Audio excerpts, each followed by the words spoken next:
Bonjour à tous, merci de suivre le 6h30. Après 2 semaines de campagne, place aujourd'hui, samedi 13 octobre 2018, à l'élection des conseillers régionaux et municipaux. Le scrutin se déroule ce samedi sur toute l'étendue du territoire national. Le vote sera suivi de bout en bout par la RTI qui proposera aux téléspectateurs une nuit électorale à partir de 21 h ce soir. Les Ivoiriens seront donc aux urnes pour élire leurs maires et conseillers régionaux. Mais bien avant, la rédaction s'est penchée sur les rôles et missions précises de ces élus locaux, acteurs de développement. Alexis Ouedraogo. Durant 14 jours, dans les villes et communes, stratégies et programmes ont été déployés pour convaincre les électeurs. Sur le terrain, de nombreuses promesses. Mais la population connaît-elle réellement les attributions de ces élus locaux? C'est celui qui a une autonomie, qui dispose d'une autonomie, soit financière, pour pouvoir gérer une commune. C'est quelqu'un qui a pour rôle de développement d'un quartier. Nous avons obtenu une définition claire de Lazare Dagodjaï. Il est le directeur général de la décentralisation et du développement local. Le maire, tout comme l'État, est appelé à assumer des fonctions qui visent à satisfaire les besoins des populations au niveau local. C'est des besoins d'ordre économique, d'ordre social, d'ordre culturel, en un mot, la satisfaction des intérêts des populations. Autre sujet d'intérêt, les ressources de la mairie. D'où proviennent-elles?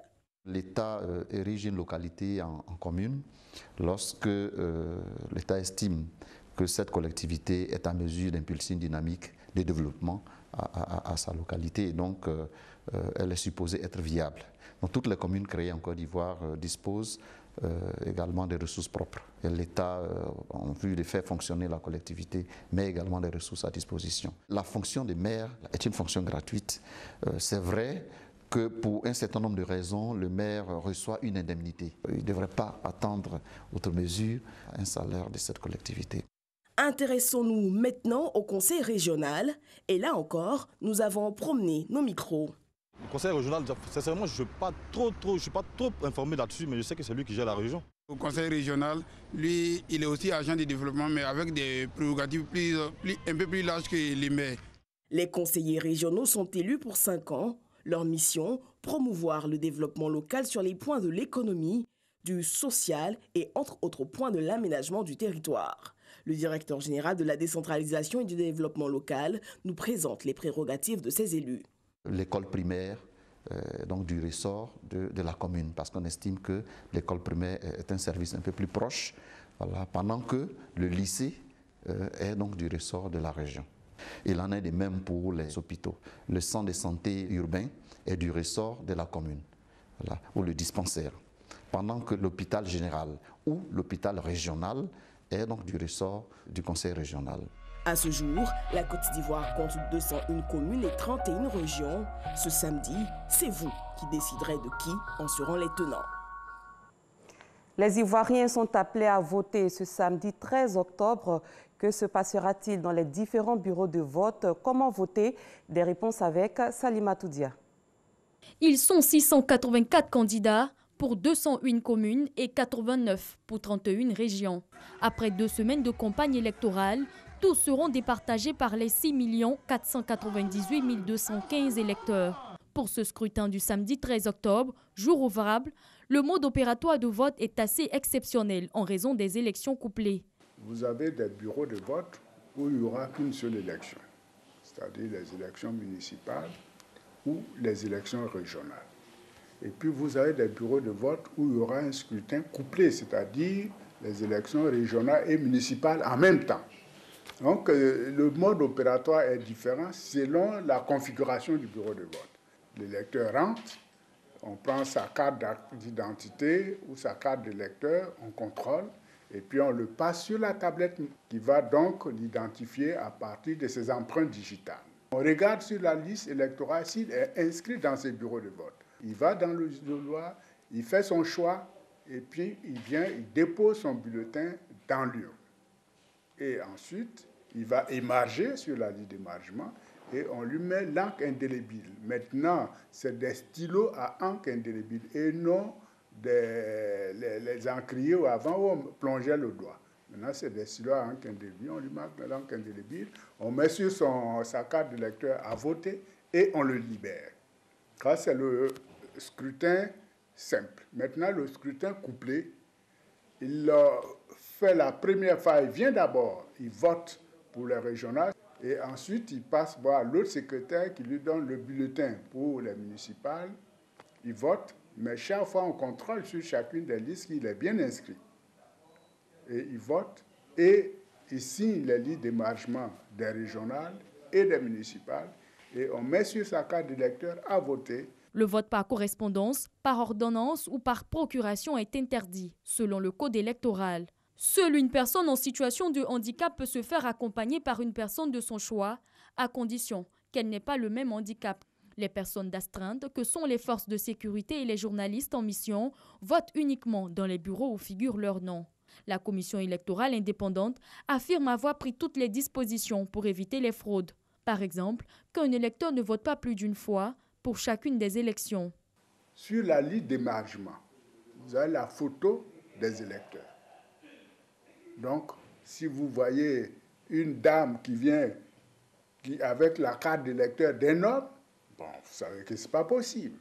Et puis, il y a également le contrôle biométrique grâce aux empreintes. Comme vous savez, deux personnes ne peuvent pas avoir les mêmes empreintes. Pour assurer la sécurité lors de cette échéance électorale, 30 000 forces de l'ordre seront déployées sur le territoire national. Nous-mêmes, au niveau de la CEI, nous avons indiqué aux forces de sécurité des zones que nous estimons des zones où il y a un peu plus de tension, en leur demandant de renforcer la sécurité dans ces zones-là. Donc, toutes les dispositions sécuritaires ont été prises pour que les électeurs puissent aller voter sereinement et retourner chez eux. Une fois les bureaux de vote fermés, place au décompte des voix. Le dépouillement sera public. 1 heure avant la fermeture du bureau de vote, le président du bureau de vote choisit 4 électeurs au hasard de ce bureau de vote. Et ceux-là vont participer au dépouillement avec les membres du bureau de vote. Donc, le scrutin est terminé, on compte la liste d'émargement pour savoir combien d'électeurs sont venus voter. C'est pour ça qu'il faut faire très très attention, ne jamais laisser un électeur voter parti sans émarger.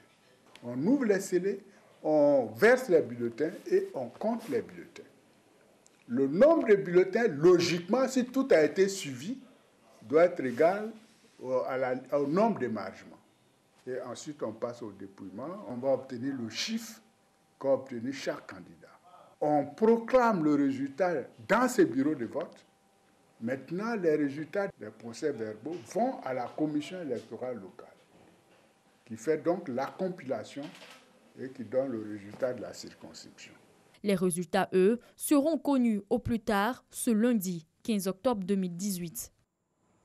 Autre chose à présent, le 17e sommet de la francophonie a refermé ses portes hier à Erevan en Arménie avec la désignation de la Rwandaise Louise Mushikiwabo au poste de secrétaire général de l'Organisation internationale de la francophonie. Plusieurs chefs d'État et de gouvernement ont pris part à cet événement important pour l'espace francophone. Le vice-président de la République, Daniel Kablan-Duncan, représentait le président de la République à cette rencontre de haut niveau. À l'issue donc des travaux de ce sommet de l'OIF, la Côte d'Ivoire a obtenu une des 5 places de vice-président. Viviane Aïmé.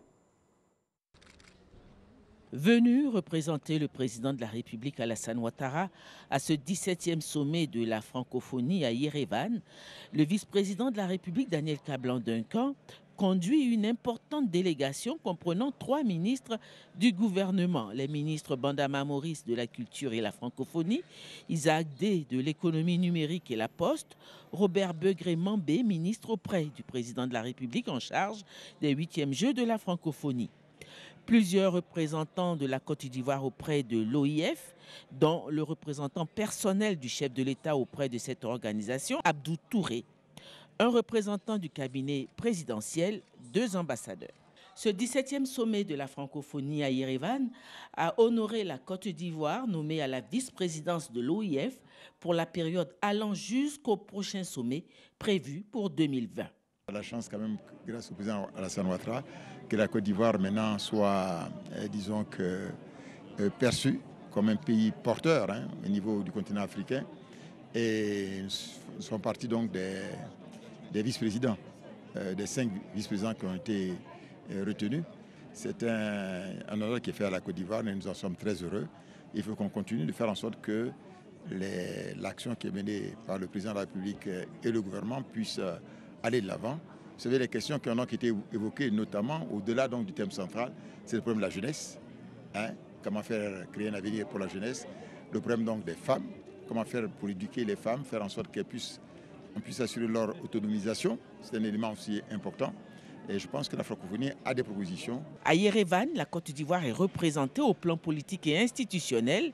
Elle est aussi représentée au plan culturel. Comme à son habitude, la Côte d'Ivoire anime un village de la francophonie.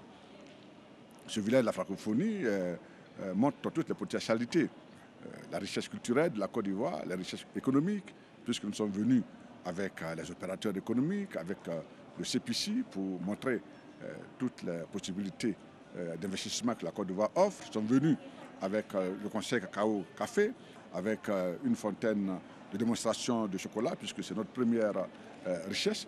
Et nous sommes venus également avec notre volonté de promouvoir le pain traditionnel, le pain tissé. Donc c'est le thème de notre année culturelle. Donc nous sommes présents avec une forte délégation de divers horizons pour montrer la Côte d'Ivoire politique avec la délégation officielle, mais la Côte d'Ivoire culturelle, la Côte d'Ivoire économique, comme le veut la francophonie. Membre depuis plusieurs années de cette francophonie dont elle partage les valeurs ainsi que l'usage de la langue française, le succès des 8e Jeux de la francophonie, organisés par la Côte d'Ivoire en 2017, a accru son prestige au sein de cette organisation. On s'intéresse aux assemblées de printemps du FMI et de la Banque mondiale. Le Fonds monétaire international réaffirme sa volonté d'être un partenaire stratégique de la Côte d'Ivoire dans sa marche vers le développement. À Bali, en Indonésie, les responsables de l'institution ont eu une oreille attentive aux nouveaux défis du pays. Le secteur privé également s'inscrit dans le processus de transformation structurelle de l'économie ivoirienne. Nous restons à l'étranger. L'épidémie d'Ebola qui sévit dans l'est de la République démocratique du Congo a atteint le cap des 200 cas, dont 125 morts. L'annonce a été faite hier par l'Organisation mondiale de la santé. L'OMS est inquiète de la persistance de l'insécurité dans la région. Avec comme slogan « Il est encore temps », une nouvelle marche citoyenne pour le climat a lieu aujourd'hui, samedi 13 octobre 2018, dans toute la France. Des rassemblements sont prévus dans plus de 60 villes pour appeler le gouvernement à agir pour l'environnement. Retour en Côte d'Ivoire en sport football. Les éléphants de Côte d'Ivoire se sont imposés face aux fauves de la Centrafrique 4-0 au stade de la Paix de Bouaké ce vendredi 12 octobre. Ce match s'inscrit dans le cadre de la 3e journée des éliminatoires de la CAN 2019. C'est la fin de ce 6h30. Merci de l'avoir suivi. Très bon début de journée à tous et à toutes.